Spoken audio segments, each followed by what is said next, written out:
Financial independence can be a lifelong process, and unless you win the lottery, and if you do, hit up a brother, it's good to have a plan to build your wealth throughout your life. Joining me now to discuss how women of all ages can plan for their financial independence, we've got Regina McCann-Hess, Forge Management President and author of Superwoman Wealth, here in the flesh, in studio with us. Regina, great to see you. Thank you for having me. Absolutely. Let's dive right in. I mean, we're talking about different generations who have experienced different economic cycles, different costs of living.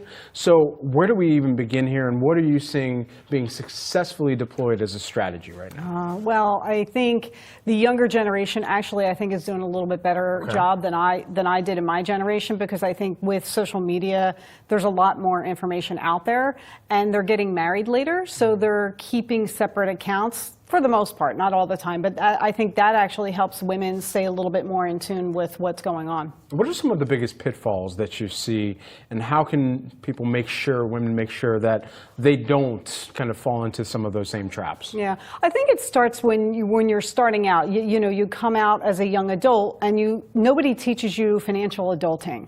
So if you start out on a good foot, you'll probably stay even keel and make good habits early will follow you through. When we think about, and we're looking at some of the tips here for women ages 25 plus here, emergency funds are something that we talk about frequently on this show, and how you kind of strike a good balance between having an emergency fund and having the right amount of savings and putting away for retirement here. Is there a good kind of rule of thumb percentage-wise that people should be keeping in mind?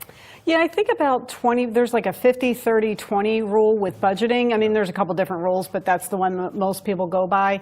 And then, so if you can save 30% or even 20%, honestly, those are goals. Whatever you do is going to help you. Just do the best you can, because it's progress over perfection. Now, let's say you're a little bit closer to retirement age, and you're saying, you know what, by 3 months out from now, I'm knocking on retirement's door and I'm getting out this office. Then what? How do you kind of go about that calculus? Yeah, then you're piling money into your plan, and hopefully you do it a couple years before that. Once you turn 50, you're eligible for what they call catch-up contributions, and most people at that age are seeing that retirement door opening, and they're like, okay, yes, I'm putting as much money as I can. So that's one of the things that they can do. Now, what if you fall right in between this? This is the forgotten generation often, and as we're thinking about, all right, not necessarily being fresh to the workforce or perhaps a few years of experience and not knocking on the door of retirement, but right dab smack in the middle here. Yeah. What should be the mindset? Sometimes it's good to go back to the basics. I know, with COVID and then that super inflation that we've had, all of us have probably had to step back and say, whoa, I haven't had a budget in a long time, but I think I need to now because everything's so expensive. So that's a great space to do that. The other thing that would be really good there is think about the lifestyle creep. And that's like, as you make more money, you tend to spend more money. So there you could say, okay, as I make more money, I'm going to do the 1/3 rule. With every new raise or bonus, I'm going to put 1/3 towards my rainy day savings, 1/3 towards increasing my retirement savings, and then the other third, okay, I'm going to spend that and put it into my cash flow, but not the whole raise. A lot of this comes back to earnings as well. I mean, we are still seeing a considerable gap between earnings and the gender pay equity as well here. Where can women and where can workplaces also do their job in making sure that we are closing that so that those savings go a little bit longer as well?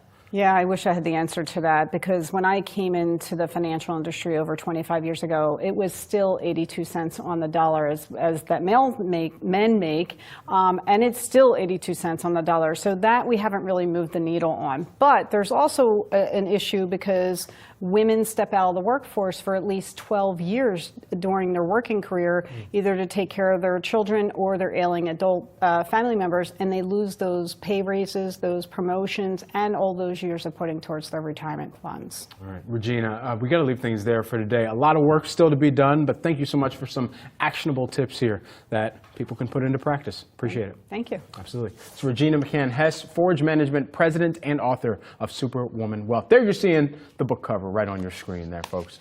Coming up.